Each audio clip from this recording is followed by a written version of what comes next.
Hi నేను సతీష్. ఓటింగ్లో మీరు అఫీషియల్లో వేస్తున్నారా లేదా మిస్డ్ కాల్ ఇస్తున్నారా లేకపోతే ఓన్లీ హాట్స్టార్లో మాత్రమే ఓటు వేస్తున్నారా? ఫస్ట్ మెసేజ్ పెట్టండి. అలాగే అన్అఫీషియల్లో కూడా మీరు ఓట్లు వేస్తారు కదా. ఇప్పటికే మన మన న్యూస్ బాల్ ఛానల్లో కూడా పోస్ట్స్ ఉంటాయి కదా, అక్కడ నేను ఒక ఒపీనియన్ పోల్ కూడా పెట్టడం జరిగింది. అందులో కూడా ఓటు అయితే వేయండి. మరి మీ ఫేవరెట్ కంటెస్టెంట్ ఎవరు ఈ వారం హౌస్లో ఉండాలనుకుంటున్నారో కూడా ఒక మెసేజ్ అయితే పెట్టేసేయండి. ఈ ఆరుగురిలో ఎవరు ఏంటి అనేది. సో ఓవరాల్గా అన్అఫీషియల్ ఓటింగ్లు అన్నింటిలో చూసుకుంటే సంజనయ్య ఫస్ట్ ప్లేస్లో ఉంది. ఒక 25% వరకు ఓటింగ్ అయితే ఉంది. ఇప్పుడు నామినేషన్లో ఉన్న ఆరుగురిలో చూసుకుంటే ఈ అమ్మాయి సంజన గారే స్ట్రాంగ్ కంటెస్టెంట్, నో డౌట్. ఆమె వస్తానే జీరో ఎక్స్పెక్టేషన్స్తో వచ్చిన మంచి హైప్ అయితే ఇచ్చింది. గేమ్ని ఎక్కడికో తీసుకెళ్తే ఈ షో నాది, కంటెంట్ క్వీన్ నేనే అవుతున్నాడు మాదిరిగా ఒక హైజెక్ చేసిందని కూడా చెప్పొచ్చు. అంత పర్ఫెక్ట్గా ఆడుతూ వచ్చింది. అందువల్లే 25% వరకు ఇప్పుడైతే ఓటింగ్ జరుగుతూ ఉంది. అట్లాగే ఈరోజు ఎపిసోడ్ కూడా లైవ్ కూడా ఆవిడ కంప్లీట్గా రచ్చరంబోలో చేసే ఎపిసోడే. ఏమంటే ఓనర్స్ తాలూకా పులిహోర తీసుకెళ్ళి అక్కడ టెనెంట్స్కి పెట్టిందంట. అట్లాగే నిన్న కూడా ఒక బ్రహ్మాండం రహస్యం బయట పెట్టింది. టెనెంట్స్కి వచ్చే పప్పు ఉంటుంది కదా, ఆ పప్పును తీసుకెళ్ళి ఈ ఓనర్స్తో పాటు చారు ఏదో కలిపి పప్పు చారు లేకపోతే సాంబారు ఏదో సంథింగ్ చేసింది. సో మొత్తానికి ఫుడ్ ఎక్స్చేంజ్ అయితే అవుతుంది ఇటు నుంచో చాటు. అయితే ఈ పప్పును తీసుకెళ్ళి అక్కడ రసంలో కలిపి మిక్స్ చేసి ఏదో చారులాగా చేస్తే అందరూ లొట్టలు వేసుకొని తిన్నారంట. ఆహా ఓహో సూపర్ బ్రహ్మాండం. కొంపదీసి ఇది టెనెంట్స్కి వచ్చిన ఫుడ్ అక్కడ నుంచి తెచ్చామని మిక్సింగ్ చేశారా లేకపోతే మనదే వండారా, మన హౌస్లో ఎంత టేస్టీగా వండారని ఫుల్ కాంప్లిమెంట్స్. కానీ మనమే వండేమని కవర్ చేసింది. మనం మెయిన్ తినాలి కదా, నిండుగా ఉండాలి కదా, కడుపు నిండా ఉంటే కదా అని లేక అట్టగే ఇక్కడ నుంచి పులిహోర అక్కడికి. ఈ విషయం అయితే అందరికి చూసి తెలిసిపోయిందంట. ఆ విషయం పప్పు విషయం మేనేజ్ చేసినా పులిహోర విషయం మేనేజ్ చేయలేదు, బయటపడిందంట. మరి చూడబోతున్నాం ఇది మళ్ళీ ఆవిడికి ప్లస్ అవుతుందా మైనస్ అవుతుందా. ఎందుకంటే పోపు చుట్టూ గుడ్డు చుట్టూ ఇవిడి మొత్తం కంటెంట్ అంతా ఎక్కువగా ఫుడ్ చుట్టూ తిరుగుతూ ఉంది కనుక మరి ఈ ఫుడ్ ఇష్యూలో ఇవిడికి పాజిటివ్ అయితే నెగిటివ్ అయితే చూడాలి. మొత్తానికి ఆ బోర్డు దొంగలు ఉన్నారు జాగ్రత్త, ఆ బోర్డు కూడా సంజన మెడలో పడే అవకాశం ఉంది. వచ్చే వారం ఖచ్చితంగా ఈ పులిహోర నామినేషన్ చెప్పి అంటే పులిహోర వాళ్ళకి ఇచ్చిందని చెప్పి ఖచ్చితంగా నామినేషన్ అయితే చేస్తారు, నో డౌట్. ఎనీవే మళ్ళీ ఈరోజు కూడా ఎపిసోడ్లో ఈవిడ చుట్టూ రచ్చ. అలాగే నెక్స్ట్ వన్ ఫ్లోరా, ఒక 18% ఓటింగ్ జరుగుతూ ఉంది. ఖచ్చితంగా ఇది సపోర్టింగ్ ఓటింగే. ఈవిడితో మిగతా హౌస్మేట్స్తో పోల్చుకుంటే ఈవిడ మీద నెగిటివిటీ లేదు. అది చాలా పెద్ద ప్లస్ పాయింట్ కదా. అంత జాగ్రత్తగా ఆడుకుంటూ రావడం కూడా ఆవిడకి. ఇంకో ప్లస్ పాయింట్ ఏంటంటే ఆ లాంగ్వేజ్ రాకపోవడం వల్ల. వచ్చి ఉంటుంటే ఏదో ఒకటి మాట్లాడే అరిచో కేకలేసో రచ్చ చేసి ఉండో నెగిటివ్ అయిపోయేదేమో. ఆ ఫస్ట్లో కూడా సంజనతో గొడవలు, అప్పుడు ఏదో మాట జారింది, సారీలు చెప్పింది, తర్వాత ఇద్దరు ఫ్రెండ్స్ అయిపోయారు. ఇవన్నీ పంచాయతీ నడుస్తుంది. కానీ మెయిన్ ఏంటంటే ఇంకా కొంతమంది కంటెస్టెంట్స్తో పోల్చుకుంటే ఇప్పుడు బెటరు. ఈవిడ ఉంటే మ్యూట్లో పెట్టుకుని టీవీ చూసినట్టు ఉన్నా కానీ పర్వాలేదు, కానీ మిగతా వాళ్ళ అరుపులు భరించలేమనే నెగిటివ్ వాళ్ళు ఎక్కువగా తీసుకోవడం వల్ల ఈవిడికి ప్లస్ పాయింట్ కూడా అవుతుంది. ఇక 3 దివ్య, ఈవిడికి ఒక 17% ఉంది. నేను మార్నింగ్ చెప్పేటప్పటికి సెకండ్ ప్లేస్లో ఉంటే ఇప్పుడు థర్డ్ ప్లేస్లో. అలాగే పెద్ద డిఫరెన్స్ ఏం లేదు ఓటింగ్లో వీళ్ళిద్దరి మధ్య, ఫ్లోరా అండ్ ఈవిడి మధ్య ప్రస్తుతానికి 17. అయితే ఈవిడ కూడా మెచ్యూర్డ్గా ఉంది. నిన్న బర్నే అయితే ఆకాశానికి ఎత్తినట్టుగా ప్రతి పదం వినసొంపుగా ఉంది, వినాలనిపించేలాగా ఉంది. చాలామంది నామినేషన్స్ చేస్తారు, ఆర్గ్యుమెంట్స్ చేస్తారు, కానీ మీరు చేస్తుంటే ఇలా మేము ముందుకు వచ్చి అవాక్ అయ్యి షాక్ అయిపోయి విన్నాం, ఇంకా వినాలనిపిస్తుంది అనేసి చెప్పినట్టుగా పొగడతల్లో ముంచెత్తేసినట్టుగా ఆయన మరీ ఎక్కువ ఎలివేషన్ ఇచ్చినా కానీ పర్వాలేదు. ఆవిడ కూడా నేను తీసిపడేయట్లేదు, చక్కగా ఆడింది, మంచి పాయింట్లో చెప్పింది, నసలేదు, హార్షింగ్గా లేదు, హట్టింగ్గా లేదు, చక్కగా క్యాలిక్యులేట్గా చెప్పింది. ఎట్లా ఉందంటే నేను చెప్పినట్టుగా మీరు రాళ్ళు విసరండి, ఆ రాళ్ళు పట్టుకొని నేను ఇల్లు కట్టుకుంటా అనే నేచర్తో ఉంది. సో క్యాలిక్యులేటెడ్గా పాయింట్ టు పాయింట్ లాజిక్స్ మాత్రం మాట్లాడుతుంది తప్ప అనవసరమైన రచ్చ, ఈ పర్సనల్ అటాకింగ్లు ఇవైతే నిన్నట కనబడలా. ఆ అమ్మాయి థాట్ ప్రాసెస్ కావచ్చు, way of thinking, way of presentation, ఆవిడ ఆర్గ్యుమెంట్ స్కిల్స్ అన్నీ కూడా బాగున్నాయి. తెలివైన ప్లేయర్, నో డౌట్. ఖచ్చితంగా కౌంటర్లు గట్టిగా ఇస్తుంది, తనను తాను ప్రొటెక్ట్ చేసుకుని డిఫెండ్ చేసుకుంటుంది, మంచి ప్లేయర్ అవుతుంది, కొన్ని రోజులు హౌస్లో ఉంటుంది. ఇప్పటికే ఫస్ట్ నామినేషన్లో నా విషయం అర్థమైపోయాయి. మరి దమ్ము సిరీస్ ఆశలన్నీ అడియాసలు అయ్యేలాగే ఉన్నాయి. ఎందుకంటే ఈ అమ్మాయి వైల్డ్ కార్డు కనుక, వైల్డ్ కార్డుతో అంత కనెక్షన్ ఉండదు కనుక ఈ అమ్మాయిని అడ్డం పెట్టుకుని మనం బతికేయచ్చు వారం నామినేషన్లో అనుకుంది, కానీ ఆవిడ స్ట్రాటజీ వర్కౌట్ అయితే కాదు.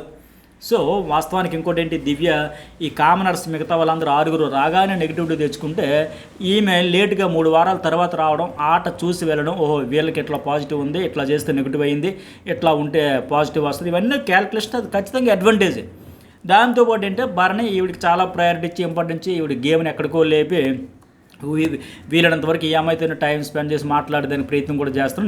నైట్ ఎంత లెక్క పొగడతలు చేశాడంటే ఒకసారి వినండి. మైనస్లు కూడా ఉన్నాయి, ఎందుకంటే అది చెప్పలా. నేను ఇప్పటికే మన ఛానల్లో జర్నలిస్ట్ సర్వీస్ ఛానల్లో మార్నింగ్ 7 o'clock ఇలా వేసా. ఒక కంటెస్టెంట్ని ఈ రేంజ్లో కూడా తోటి కంటెస్టెంట్ పొగుడుతారా, ఆకాశానికి ఎత్తేస్తారా? మరి 100 పొగడతలు చెప్పినప్పుడు ఒకటైనా చెప్పాల్సింది, మీకు చిన్న స్పూన్ ఇస్తే చాలండి, దాన్నే వజ్రాయుధంగా మార్చేస్తారు. మీకు ఒక్క ప్లస్ పాయింట్ ఉంటే చాలండి, దాన్ని 100 ప్లస్లుగా మార్చుకొని వెపన్స్ ఎక్కువ పెడతారు. ఇట్లా ఎలివేషన్ మామూలుగా కాదు. సో మొత్తానికి భరణి కూడా నామినేషన్ లేకపోవడం కూడా ఓట్లు షేర్ అయింది. ఇప్పుడు మెయిన్ ఏంటంటే ఓటు బ్యాంక్ గట్టిగా ఉన్న సుమన్ శెట్టి, భరణి, తనూజ, ఎమాన్యుల్ వీళ్ళందరూ నామినేషన్లో లేకపోవడంతో మిగతా ఇప్పుడు నామినేషన్లోకి వచ్చిన 6గురిలో ఎవరు ఆట పర్వాలేదు, ఇరిటేటింగ్గా లేదు, మనకి చిరాగ్గా లేదు అనిపిస్తుందో వాళ్ళకి షేర్ చేస్తారు. సరే మా ఫేవరెట్ కంటెస్టెంట్ భరణి ఈ వారం లేడు, దివ్యకి వేద్దాం, లేదా మా ఫేవరెట్ కంటెస్టెంట్ తనూజ లేదు, సో ఈ వారం రీతు చౌదరికి వేద్దాం. రీతు చౌదరి కూడా అట్లాగే పడుతుంది ఓటింగ్. లేదా ఎమాన్యుల్ లేడు, ఆయనకి రెగ్యులర్గా వేసే వాళ్ళంతా మిగతా కంటెస్టెంట్స్లో కాస్త పర్వాలేదు అనిపించుకోవాలి, గుడ్ బిహేవియర్ కావచ్చు, నెగిటివ్ టు లేని అట్లా షేర్ చేస్తూ ఉంటారు. అందువల్ల ఈ ఫ్లోరాకి కావచ్చు, దివ్యకి కావచ్చు, రీతుకి కావచ్చు ఇంత ఓటింగ్ జరుగుతుంది. మెయిన్ పిల్లర్స్ లాగా ఉన్న ఓటింగ్లో వాళ్ళందరూ రాకపోవడం కూడా. రీతు అయితే నిన్న నామినేషన్లో కూడా కొన్ని పాయింట్లు అయితే వ్యాలిడ్ కాదు. ఇంకా గుడ్డు పంచాయతీ ఏంటి, గుడ్డు పంచాయతీ గురించి తెచ్చి సుమన్ శెట్టి చెప్పింది కరెక్ట్ కాదు. అట్లాగే ఆల్రెడీ అయిపోయింది రంగుల టాస్క్లో అన్ఫేర్ సంచాలకి ఆవిడ ఒప్పుకుంది, నామినేషన్ ఫేస్ వచ్చింది, ఆ పాయింట్ కదా. కానీ మిగతా కొన్ని పాయింట్లు వ్యాలిడే. నువ్వు ఇక్కడెక్కడ అంటే పవన్ మరే మాస్క్ మ్యాన్ విషయంలో ఫ్లిప్ కొట్టావమ్మ, ఆయనకి అక్కడ కిచెన్లో పెడితే సరదా తీరిపోద్ది అనే వేలో నువ్వు చెప్పి తర్వాత అయ్యో నేను ఒక్కదాన్ని అతను ఉండాలని కోరుకున్నా, ఇది వ్యాలిడ్ పాయింట్. ఏదేమైనా రీతు అయితే సీరియస్గా ఆడుతుంది. ఫిజికల్ టాస్క్లు వచ్చేసరికి 100% పెడుతుంది. కేవలం వాడు మైనస్ ఏంటంటే అలా ట్రాక్ అది లేకపోతే ఇంకా గేమ్ బాగుంటుంది.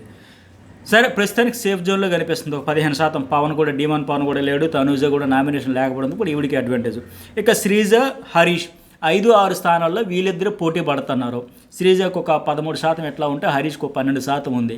ఇక్కడ శ్రీజ గురించి చెప్పొచ్చేది ఏంటంటే బాగా తగ్గింది, అయితే అంతా కంట్రోల్ చేసుకుందా. ఆ కీచు గొంతు వేసుకొని అరుపులు పాయింట్ల పేరుతో నసబెట్టి హింసపెట్టి బాబోయ్ మా వల్ల కాదని హౌస్ మేట్స్ ఆడియన్స్ బెంబేలు ఎత్తిపోయి పారిపోయే స్థాయి నుంచి ఆ డ్రిల్లింగ్ పాయింట్లు అనుకుని ఈవిడ ఏకం రచ్చ చేసింది.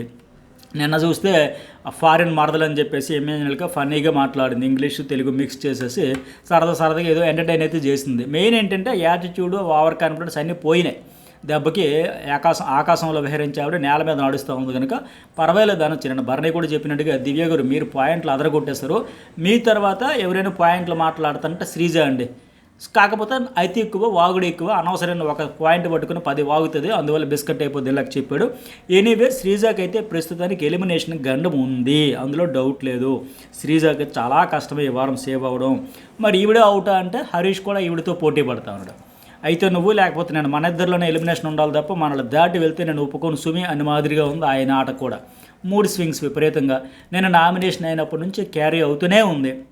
ఈరోజు బిగ్ బాస్ కూడా చూడలేకపోతున్నాం అనే ఫీలింగ్ వచ్చేస్తుంది. ఎందుకంటే బిగ్ బాస్ కూడా జూమ్ చేసి మరి క్లోజప్ ప్లేస్ మరి ఆయన ఇక్కడ బయట హౌస్లో చాలా గొడవలు జరుగుతున్నాయి, చాలా ఇష్యూ అవుతున్నా సరే, పక్కన అరుస్తున్నా సరే ఇతన్ని క్లోజప్ చేసి మరి చూపిస్తుంది. అలా మొహం వేలేసుకొని మూడీగా అయిపోయి చాలా బాధగా ఉంటూ మళ్ళీ ఆ శ్రీజాత కూడా చెబుతున్నాడు హరీష్ ఏమని, భరణి ఇంకా ఫ్రంట్ ఫుట్ వేసి ఆడట్లేదు, గుడ్ బాయ్ అనిపించుకోవడానికే ట్రై చేస్తున్నాడు. అది నో డౌట్ భరణి ఎటు సేఫ్ ప్లేయరే, ఓపెన్గా ఆడట్లా, సేఫ్ ప్లేయరే, అందులో అనుమానమే లేదు. అట్టగే దివ్య వచ్చినప్పటి నుంచి ఆట చూసి వచ్చింది కదా, టాకింగ్ స్కిల్స్ కూడా బాగున్నాయి కదా, ఆమెను పొగుడుతూ ఆమెకే టైం స్పెండ్ చేస్తూ ఆయన చుట్టూ తిరుగుతూ ఉన్నాడు, నన్ను కూడా దువ్వుతూ ఉన్నాడు అని కూడా హరీష్ చెబుతూ ఉన్నాడు. సో ఇట్లా ఆలోచించుకుంటూ కూర్చొని ఉండిపోయే కంటే ఎక్కడ దగ్గర నామినేషన్ అయిపోయింది, అందరూ నామినేషన్ చేసుకున్నారు, అరుచుకున్నారు, పాయింట్లు చెప్పుకుని తర్వాత ఫ్రీ అయిపోయారు కదా. ఇప్పుడు స్క్రీన్ మీద చూసేసరికి కొత్తగా వాళ్ళు ఏదో ఒకటి ఆడతా పాడతా గెంతుతా రచ్చరచ్చ చేసుకుంటూ కనిపిస్తారు. ఇతను మాత్రం అయితే అరిచాడు, లేకపోతే అవతల ఒక మాట అన్నాడు, తర్వాత వచ్చి అలా కూర్చొని మూడీగా ఉంటున్నాడు. ఇలాగైతే ఎలా కనెక్ట్ అవుతారు? కాన్ఫిడెన్స్ చూస్తే ఈ సీజన్ 9 నాదే అంటాడు. ఆ స్థాయిలో ఆడియన్స్కి మరి కనెక్ట్ అవ్వాలంటే కొద్దిగా యాక్టివ్గా ఉండాలి కదా.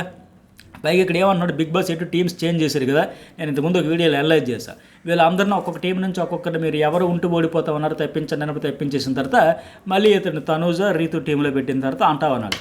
బిగ్ బాస్ కూడా గేమ్ ప్లే చేస్తాడు, అప్పుడు కలిసిపోవాలి కదా. తనూజకి ఇతనికి నేను గొడవ అయిందని చెప్పి అది మనసులో పెట్టుకుని నేను కలవను అని నా టీం కంట్రిబ్యూషన్ ఉంటుందంటే ఎట్లా?